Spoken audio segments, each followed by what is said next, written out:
Cannon. Welcome back to another episode of Town Talk. How's it sound looking? Check that sound real quick. But yeah, welcome back everybody to another episode of Town Talk. We got a late night tip tonight. I got still says we live in 12:30. 12 minutes and 30 seconds. Oh, no. It'll probably refresh, but nah. But check it. But just have it ready for when it starts and stuff. But nah. We back, y'all. So we got a late night tip. I'm with my good cousins with me. I got Jskip and Bundy. How you guys feeling? We good. We good. What's the vibe, man? Yeah. Oh, our sound solid. Good. Sound is good. All right, sound good. All right, we solid. But yeah, man. Yeah, we feeling good, making it through the week. And shoot, man, it's about to be a big weekend in Seattle, Drake coming to town. Obviously, what kind of caliber artist he is, especially in this age. So I know what caliber artists you guys are because Bundy. Hold on, I gotta address it because Bundy showed me his unreleased album, y'all, and it's crazy. It's really crazy. Like Bundy's really one of Seattle's finest. Come on, but Bundy, man, we gonna have to play at least one of those on the stream at the end of the stream. We could. On some light tip, but for we sure. Can do something for sure. Hey, no, so Skip, I know you're going to the Drake concert. What's the deal? I'm gonna be present. Come on. What's your favorite era of Drake? We can get into it, man. My favorite. I'm a big fan of the early era of the, So Far Gone.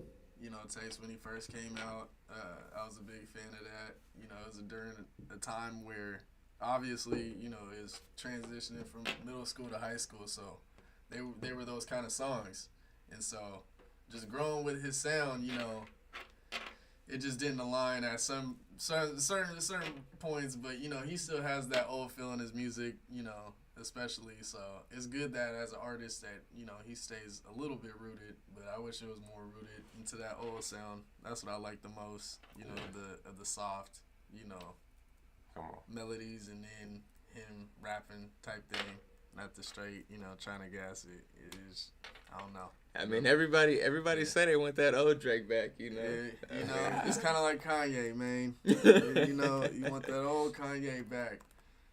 Hey. That old Kanye would save generations. Still today, I seen a stat today that said Graduation is the most streamed album in hip-hop history. And I believe it. Still today, it is number 3, only behind just because Utopia released and what was the other one? Oh, Metro Boomin, Heroes and Villains. Mm-hmm. So only behind those two. Graduation to really stand the test of times. That's what I'm saying. That's crazy. That's what album that still is. Is my favorite album. It's always been my favorite album since it came out. I remember when it came out. Malik was there with me, and we had the album, and we opened up the artwork and stuff like that. And we played that album through and through and through and through. So, I might have been a little too on a young tip, but how was that? Talk about opening up the artwork. What was that like? Man. Kanye. OG. That was crazy. It was crazy artwork. I mean, yeah, Bundy was there. It was his CD that we opened. It's hella funny. It might have been Victor's. It wasn't. Yeah, it was my brother's CD. That's what I'm saying. We opened it though, and we played it through and through and through and through. To the point where, it's always been my favorite album. It will always be my favorite album just because the content of it, it had that college dropout feel. It had that late registration feel, but it had this, he basically predicted the future, with that album. Still today with those 808s and stuff like that, the samples that he used, they stood the test of time. Definitely. So to the point where people are now repeating those. So, I mean, the main emphasis that I took from that album, like, I already knew, and this is when I wasn't even into music. Like, I mean, I was, but I wasn't, Mm-hmm. I was super poetic, but I'd never been in the booth yet still, and, I just, everybody always thought that. Well, you must have been young, because, you've been rapping, like, that's what I'm saying. It came out, well, it was a year before I really started rapping. It came out 2007, so I was in 7th grade. That's what I'm saying. I was on the border. Like, it basically did, like, confirm it with me, but, like, I started to learn how to rap through, like, old school like songs like Run DMC and Slick Rick, especially the storytelling. I just found those super funny. But like the whole aspect of the Graduation album is every single song is a hit, and that's what I always thought to myself. Like that's what made me a perfectionist as an artist, and the reason why me and Lou just didn't put out as much. But you know, we still have a lot in the vault is because we did more than what the Beatles did as far as like, you know, writing 100 songs, recording 10, only putting out 1. Like, we just never put out anything. We would just be like, nah, we need to be better. We need to be better. We need to be better. Yeah. So, like, having that Graduation aspect times 10 and especially making every song a hit, that's how we based Dropouts off of. So, that was the whole culmination of it. Like, basically like an intro, but also like an outro also. And that's why I'm happy that, you know, we got to do that thing and got to live through that album and see that success. And that album is gonna live on because even at an underground level, you know, the album's gonna live on. We're gonna get that friend and get it in the podcast. Like man, for real, sure. we like, never Seattle's finest. We rarely performed the same song twice, other than like obviously Prime Time and Miranda. Those were like, you know, and Summertime '95. But like, you know. The list can go on. Like we performed those. If we did it multiple times, it's because we did others multiple times too. Like we just went across the board, like performed everything because everything hit. So it's like that's how I always put out my albums, like or put out anything. It was just the fact that front to back, I want people to be like they can't choose which one's the best. Like you know, there's not even a filler song in there. Like every song's a hitter. Like no, that's facts. Every song's gonna get you right, makes you feel. I'm gonna be honest, man. Recently, there hasn't really been a whole lot of albums that's been like complete projects that feels like it's really telling a story from start to finish. For real. Because I mean, I look at individual songs as, you know, it could be its own story. Yeah. But for an album or a project, it's like I feel like everything has to tie together to really like be something that's like Graduation. Exactly. You know? Exactly. Come on. Exactly. Like I haven't heard that recently, to be honest. Like I just miss when people would like they'd put more of an emphasis on their albums. Like they'd be like, it's a movie because it was like a whole movie. Yeah, me and Malik talked about that earlier. It has to, an album has to be a whole experience. Like, it has to have a theme, and it has to be a movie because it has to take you on a journey, a trip. Like exactly. The artist has to show like his development. For sure. And just nowadays, them skits ain't hitting. Like for a lot of people because they're forced. They're not natural. And so like you shouldn't only feel a need to put a skit in your album if it correlates with the album and you feel people want to listen to it. Like, you know, I feel like they only did the skits, like they did the skits like Snoop Dogg with, you know, coming out the gate with Doggy Style. He did the skits to like illustrate just his whole like young life and just being wild and cracking jokes. Like he threw that in there and that's timeless. People are going to hear those jokes like forever as long as the album exists. Like, you know, so it's like from that aspect, from that aspect, it's just more of an experience than you're getting from feeling that music. You also get like little, like, you get another aspect of the artist, how creative they can be. Like, you know, it's not just like through music videos, and sometimes you can do it. We can do it through podcasts. You know, just us talking might hit another layer for somebody to where they're like, damn, I relate to that. I mess with Skip, but now I really mess with Skip. Like, bro, he's really talking. Like Skip's my guy. Like, you know? Yeah. So, you know, being on that level out the gate is like, you know, I've always seen that brilliance out of like Snoop Dogg, out of, you know, even out of Tupac, even though, you know, he obviously went to school and stuff like that, but, you know, his upbringing and stuff, regardless of all that, just his work ethic of putting as many like projects together he did before he, you know, he passed. So like me kind of living up to that same standard, Lou was right beside me, you know, anything I did, Lou did. So in that same aspect, it felt like it just rubbed off naturally, just seeing that work, seeing that greatness in somebody else. Like, that's what I'm saying. It was just visually, I didn't even live in the same era as Tupac, but just seeing just his whole catalog as a person and just how iconic he is, you just want to get a taste of that just to be remembered. He's not even, you know, it like he's in the new Transformers movie, and that don't got nothing to do with Tupac. Like, literally. Like, first they show the Juice, like, you know, poster, and then he, like, fixes up the TV. Who's the first face you see? Tupac. Like, you know, right when the screen, like, lights up. So it's like, I know the reason why they did that was to, like, wake up a lot of audience members that were like, ooh, man, this is really, like, you know, this might be a real heaver. They throw Pac in there. You know, you got to do something with it. So it was like, just... I want to be, you know, that iconic too, to where, you know, you feel a sense of, you know, people are in the right direction when they see your face. You know, you feel a sense of comfort. Like seeing a Malcolm X poster, seeing a Jimmy poster, we like, damn, that's a piece of ourselves. Like, you know, being that iconic to where whenever people bring you up, it's in a case of brilliance. It's in a case of excellence. Like, regardless of what anybody says about any of these superstars, they can say whatever about Jimmy. They can say whatever about Pac. Regardless, the reason why they're so iconic is because their image, who they were, overpreceded everything, like, of what the tabloids put out, like, of, you know, what they were going through, or, you know, their cause of death or what have you. But it's the fact that their body of work stood the test of time, and that's how it's going to be for Kanye. You know, people call him crazy now. You know, they're going to call him crazy all the way until he passes. But when he passes, that music's going to outlive them. Yeah. So it's like, that's what I'm saying. Like, you're still going to see Kanye posters in movies where, you know, make people feel good.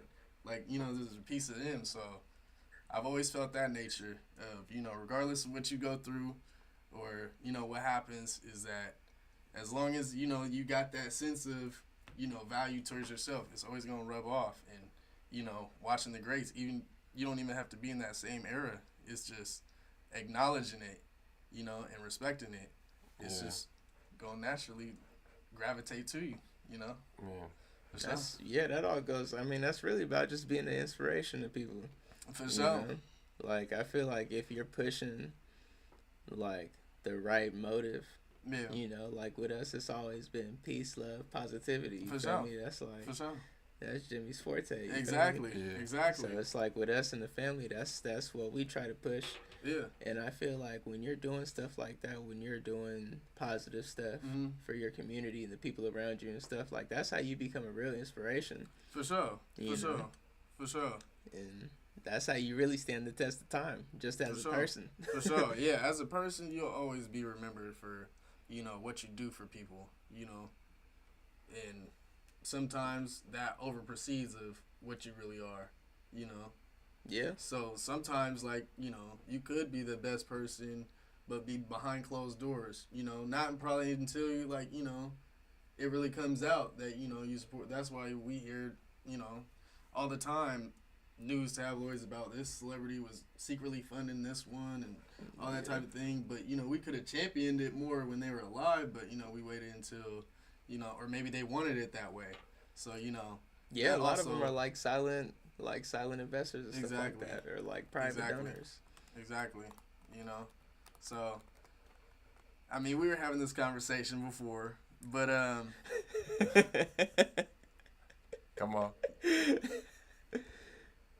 I mean, we of course have allies. You know, we have, you know, white friends and stuff like that, but, you know, until we get reparations, do we really have allies, you know?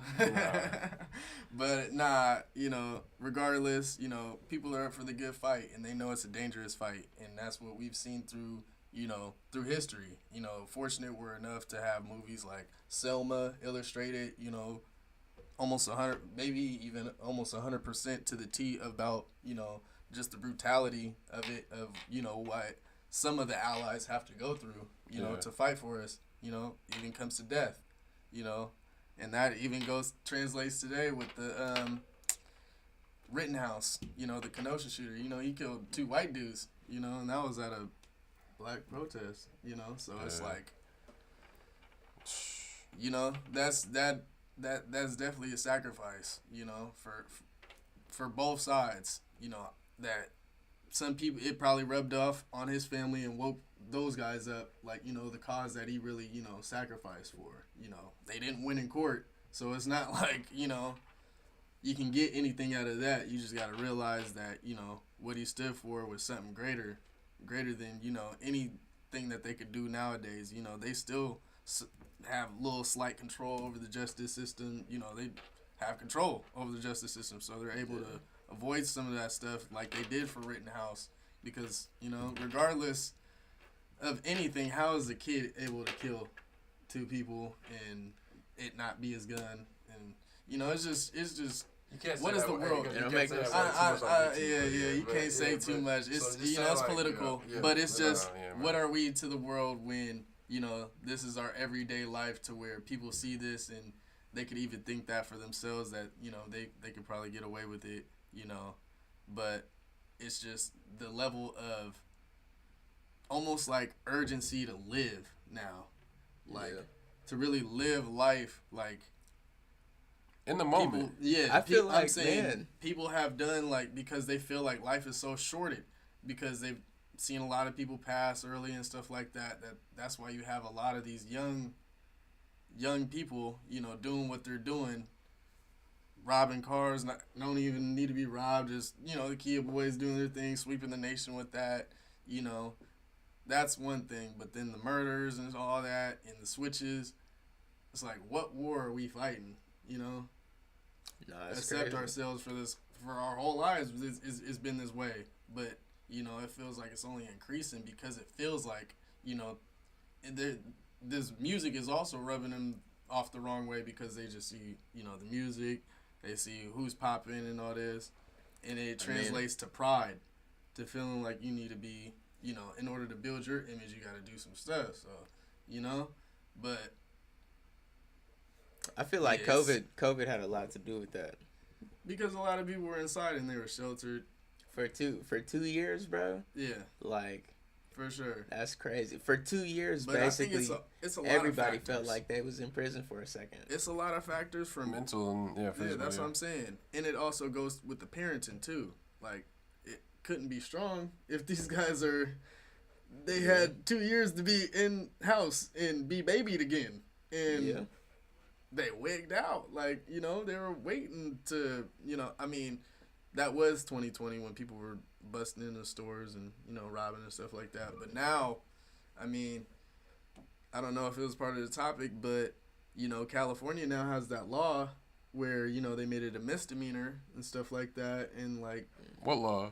It's like under $1,000 they can't, you know, charge you. So people have been just smashing it, like running out with stuff. Like, this is happening all. I think it's because they're having like overpopulation, like in their penitentiaries and stuff. You know, like that.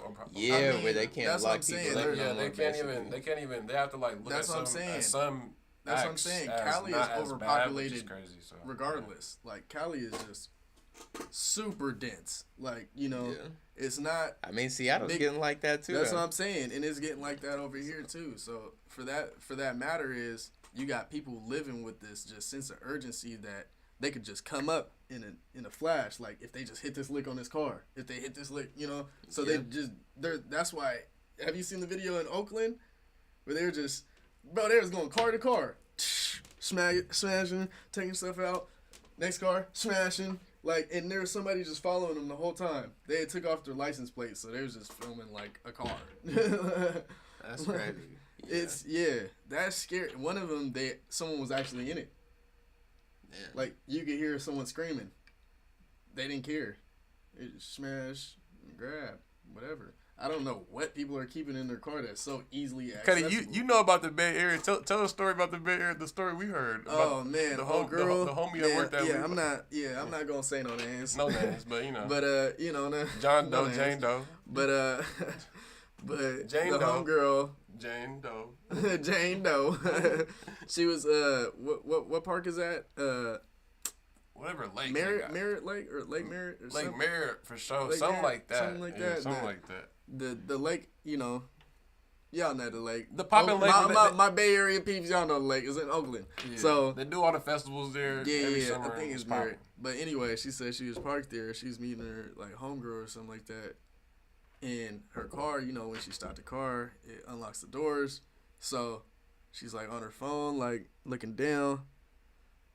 They must have opened up the back door, like, partially, and then just had ARs just pointed at her while someone went up to the, like, driver's door and was, like, had a gun and, like, quietly, like, took off her rings, took off everything.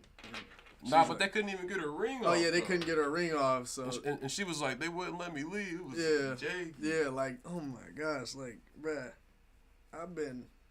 Seattle robbed is different. People give up after you run a certain distance, or that's why I was like, you could have just honked the horn. But she was like she was in the moment, because I would have honked the horn. Like, regardless, as soon as that door opened, you gonna have to kill me, and y'all all going to, or, someone's gonna do something. I'm not about to be stuck up and maybe shot anyways. Like, just to clarify, what you guys are getting across. Like, I'm going out with a bang. That's all I got. I got the horn. But, man, yeah, I can never be to that degree, up so close and ruthless like that. Like, dang, homie. Like, you only needed one. One gun was enough. Like, one gun's gonna destroy me. Like, whoa. Like, wow, we man. got an Avengers level threat. Oh my gosh, we need the big ones. Yeah, man. I'm not with that noise, man. As you see, we push Jimmy's, positivity on this side. Positivity. Man, that's what I'm with, man. Man, but speaking of that noise, bro, we got to talk about the Hawks making all that noise. All that positivity for the town, bro, because the team going up, Skip. So how we looking, bro? But it's looking tough for the receivers, though. Man, I wouldn't say it's looking too tough, just because we got a little bit of depth there. But I say for the Hawks, we are in a great position. Season the home opener on the way. Against the Rams, I think that's a smooth opener. I think that Drew Lock will probably be playing by halftime. I don't really see it being other than probably 40-0, something like that. Rams don't really got nobody. Coop, Ewu, shout out. Ewu legend. He gonna eat regardless, so I may give him a Teddy if he plays. If he really plays and he's 100%, obviously, I'm giving Coop a Teddy, maybe 2. Regardless, we're going to win by 30, maybe 40. So it's probably not going to matter. I think it'll be a little bit closer, man. Nah. Because they got AD still. Exactly. Exactly. That's all they got. Like, bro, no Jalen Ramsey. Who's talking to DK now? Cooked food. Off the rip, we could give it to whoever. AD could bust through whoever. We got Evan Brown. We got Olu. Both, great centers. I've heard good things about Evan Brown, though, so, I'm tapped in regardless. But I know that Cross and Lucas is not letting anybody near. So let AD come. We'll come out the shotgun with it. Let AD come. I promise you. The middle is going to be food. And obviously Njigba is not going to play. But Tyler's going to eat. DK is going to eat. Disley plays. It's food. He was the first touchdown of the season last year. He might be it again this year. That's how food that he would make the whole Rams. I like Parkinson, though. Parkinson's a dog. A real dog. Noah Fant, dog. Just get healthy. Mabry, even. He's a dog. I'll give him that. Wide receiver-wise, other than Tyler, DK, as of right now, because no Eskridge, obviously. There's kind of no Eskridge anyways. Yeah, Bundy, who you excited to see from the Hawks? Just, as a fan. Just who do you like from the Hawks? It could be anybody. Oh, Geno, man. Come on. I need to see. How does it feel for your quarterback to be black, man? My quarterback's black. My Lambo's blue. It feels great. It's good. I mean, we had Russell Wilson. Russell Wilson, he did his thing while he was here. Yeah. Facts. But, I mean, to really have, Geno Smith, running the offense. Man, because he feels like he got something to prove still. Yeah. He's not done yet. I feel like he really does want that chip. So, yeah. I mean, when we'll get it, that's the only thing. Only time will tell. Exactly. But it's coming. I think he has all the right pieces around him. But first and foremost, how y'all feel about the throwbacks? Oh my goodness, they are too clean. They go crazy. Yeah. They go crazy. It's a universal consensus around the league that we have the best throwback jerseys. Everyone just okay, the Seahawks just killed it. They just killed it. Come on. That's fire. I mean, the jerseys go crazy. The jerseys go stupid. I would go on to say they are the most fit-worthy of all the jerseys, purely in the NFL. You can rock that like it's anywhere. Like it's a shirt. Facts. Yeah. As a fit. Yeah. And you'll have a dummy fit. Like, you can have anybody on the bench. That's how much I'm invested in the Seahawks team. I'm obviously a diehard fan, but to the level of talent that we have right now, offense, defense, any of those stars, those jerseys go wavy. Those jerseys, oh my gosh. You can list anybody. I've seen a K9 already in it. It's ridiculous. I've seen a Geno in it. It's ridiculous. Kobe. I've seen the Kobe Bryant, and that is one of the greatest jerseys I've ever seen in my life. Just because it's Kobe, but it's another Kobe. He's a dog. Like, and he got the same last name, Bryant, in the same jersey number. It's a whole nother beast. That's tough. Wow. Same monster. Different beast. Different beast. There you go. Come on. Same monster though, for sure. For sure. But on the team. Top to the line in a 6 Diggs. Wow. Quad J. Wow. Yeah. He's definitely the spokesman for the Hawks. The GM. And yeah, I'm glad we have this Hawks team that is so unified because it gives you of course outside inspiration, and we're hoping that another Super Bowl win could kind of cleanse the city, reunite everybody, get us back to that old feel, because it felt like when I came home 2014, ended my freshman year because I was hot. Super Bowl time comes, we win the Super Bowl, mind you, he went to Concordia with me, so we're all watching the game together with all the Seattle people in Moorhead. We are lit after the game. Me and Tote, we going around campus. They quiet. Nobody looking at us straight in the eye. We all got Seahawks gear. Everybody praying on our downfall. So get back to the dorm. We celebrating. Toot already booking his flight because he got a buddy pass. I ain't got a buddy pass, so I'm not to the town for the parade. Buddy is not going anywhere. Dude was in town for the parade, and wow, at the dorm. He got to live that for me. Hey, wow. it was cold in Minnesota. Skip. Oh my gosh. gosh. Cold in Minnesota by yourself. When I came back to the town, the love was on 10. It was on 10. The happiness was unlimited. You couldn't go a block without a knockoff Seahawks stand that's selling one of those eagle looking Seahawk, just in Seahawk colors. Like, people got construction shirts and all this, But of course they selling for the low. It's only $5. So, even the Stitch logo has the bird might be backwards or something like that. They selling out though. On every corner, everybody's doing big business. And that low key, and that's before we officially put New Wave together. Because that was 2015 when we start really, bleaching and doing stuff and really making customs and stuff like that. But seeing that 2014 is what jump-started me, because I was like, people really on the corner selling clothes?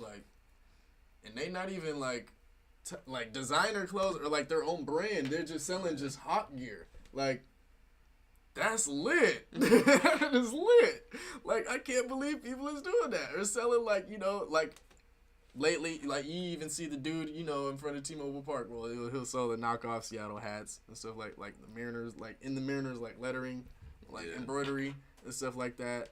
But, really doing the knockoff, based around the organization, though, I'd never seen that before for any team.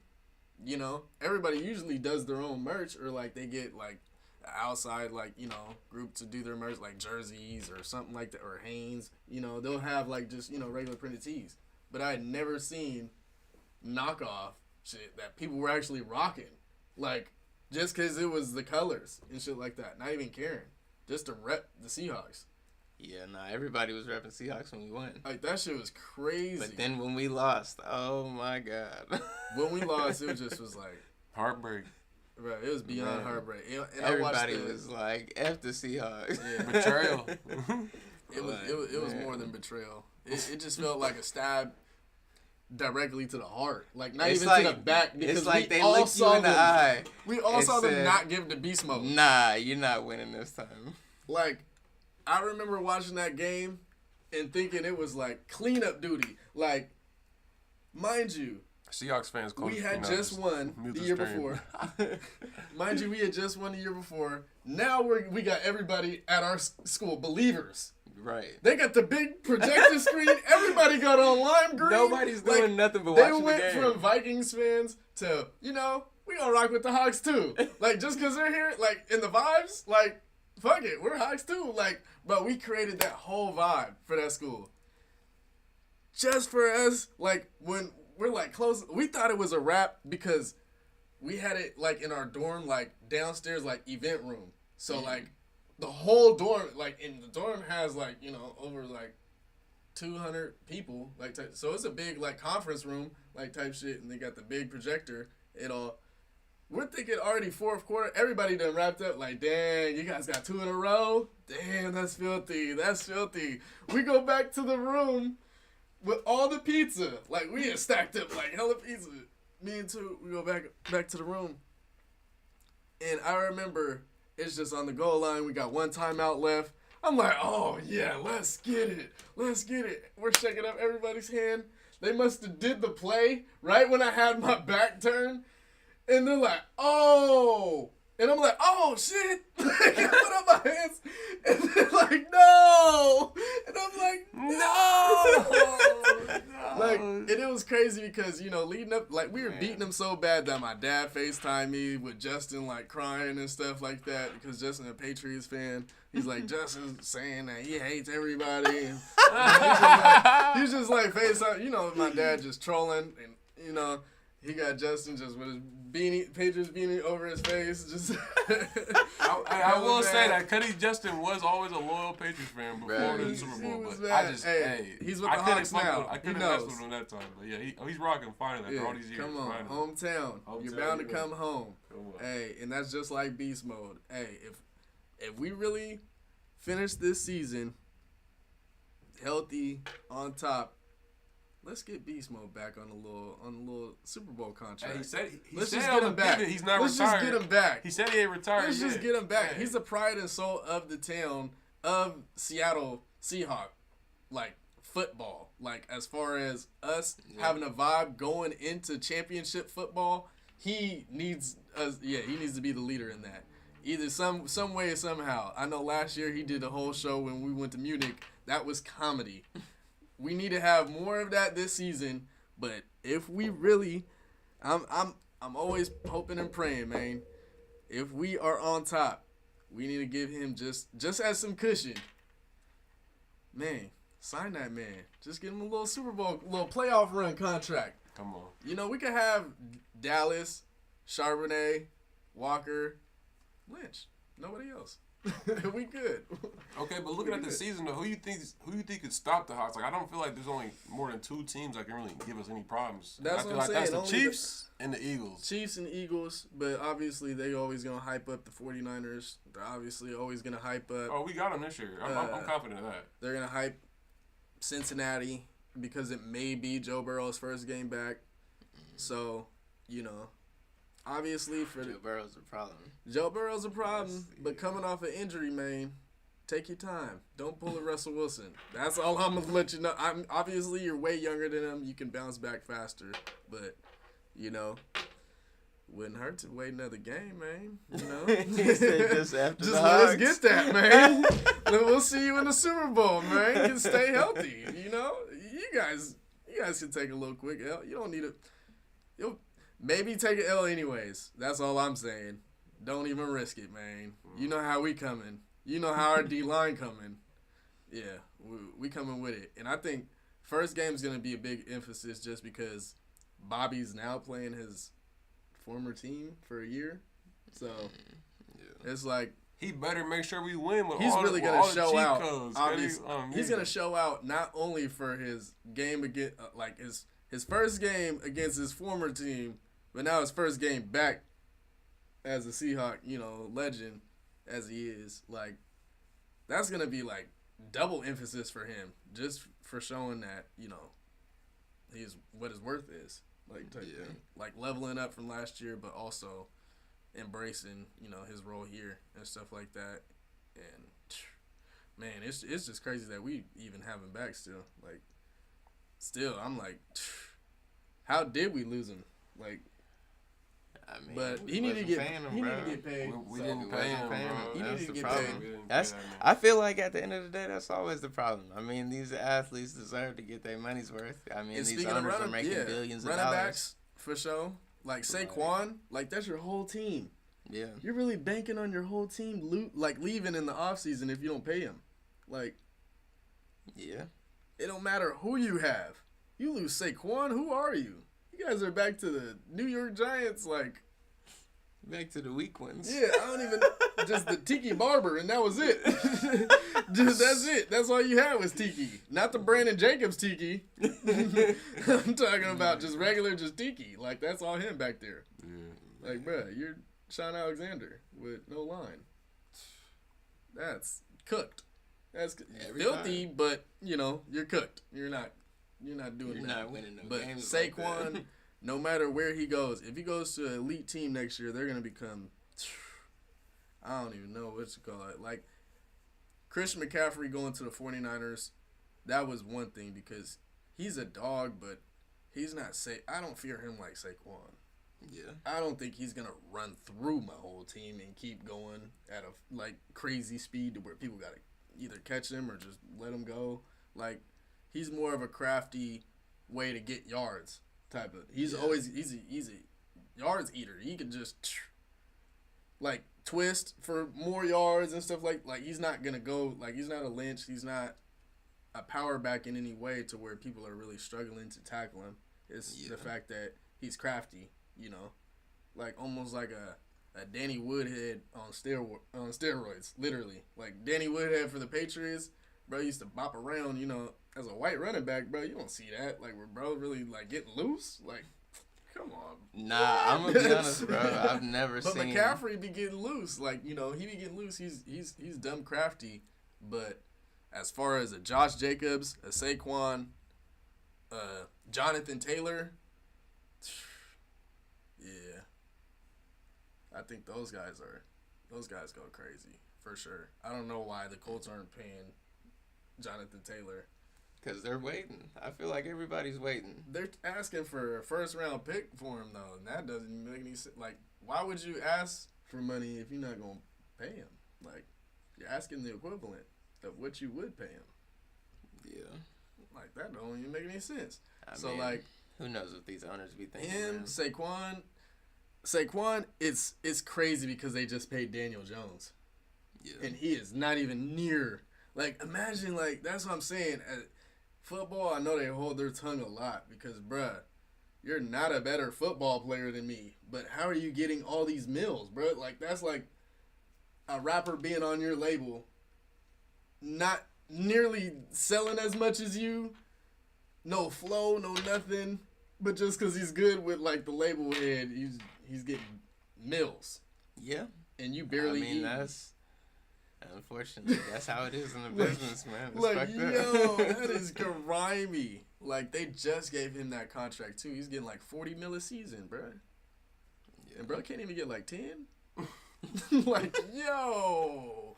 Hey, but Skip, I know you're a big baseball guy. Look at these Mariners, man. We one game out of being first in our division. What we talking about? We got to catch on to the game before the season up. Well, yeah, for sure. Catch a game. I've been catching games all season. Shout out to my M's, man. First of all, shout out to JP. He back. He just rehabbed his way back. We lost today, but we were on a winning streak earlier. But with JP back in the lineup, we're about to have some consistency. Julio doing his thing with tying the.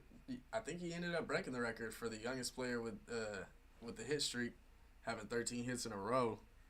Through games, nonstop hits. Yeah, I saw that. Going crazy. So him, Teo Oscar, he's going crazy. Cal, the big dumper man, come on, he's going stupid.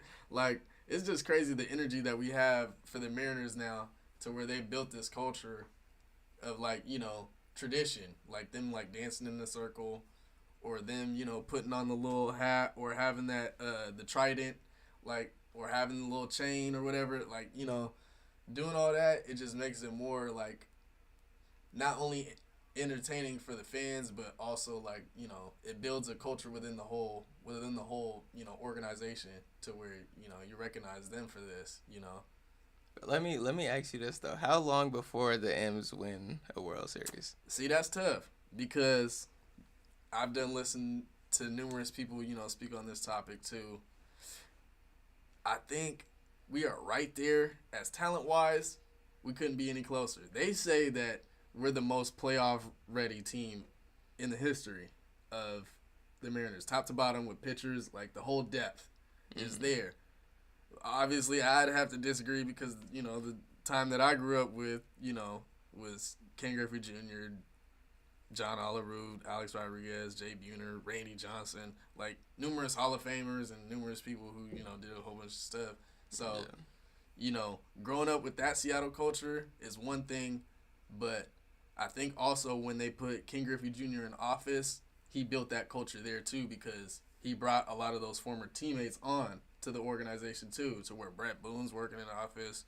I'm pretty sure Jay Buhner is, like, Ichiro is always, like, you know, coming back and forth working with these guys. Like, they're really building a team that is a Mariners, like, built team, like, with the legends helping them. So, like, that's really impactful. So, like, that's why I think Julio's hit streak speaks for itself. When you got Ken Griffey Jr. giving you all the access you need to anything that you want, any tips that you want, and he's, you know, being available right then and there, nobody should have an excuse for hitting. Nobody should have an excuse for fielding. Like, all the all-stars are there. Like, all the legends are there. And the thing about the Mariners is we never won a title, but we have some of the most legendary players in the history of baseball, as Ken Griffey Jr., Randy Johnson, Alex Rodriguez, Edgar Martinez. He's the best designated hitter of all time. Ichiro. Like, the list can go on as far as, like, you know, the quality of players that we've had here that have adopted the culture here, that have, you know, stuck it out years here and stuff like that. Like, the culture speaks for itself. It's just like the Pete Carroll environment that he's building here. Like, Pete Carroll will have any of his players, you know, return, just because the level of character he puts into his, you know, his coaching, but also himself. Like, he keeps it straight 100. Like, you know, as far as building that relationship and keeping everything straightforward, to where the business and the personal is never, you know, mixed or intertwined, to where other organizations that might get, you know, a little cloudy, like, you know, especially like this is going to baseball, like an organization like the Yankees, they don't have their names on the back of the jerseys for a reason. They don't have the names on the back because no one player is bigger than the team. So no one can, you know, be bigger than the Yankees. The Yankees will always reign supreme. You're just a number. So with the Mariners, it's different because we're owned by Nintendo, a gaming company. They also built their, you know, their own platform out of what they had here. Ken Griffey Jr. having them legendary Nintendo 64 runs and stuff like that. Super Mario being built here and stuff, like, you know, we just have so much character to the city, and it just adds to the whole culture of just how we're just fast growing, always moving forward, but always in retrospect, we're always including, like, the best things. No, that's facts. That's facts, 100%. Yeah. But yeah, man, Town Sports looking up, man. Hey, but big up. Hey, Town back on a late night Town Talk. We had two of Seattle's finest.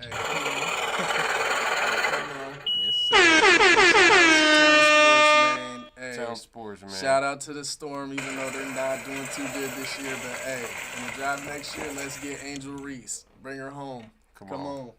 Yeah, man. And this has been This is a certified hood classic. Come on. Town Talk, late night, man. Late night, we out. Late night.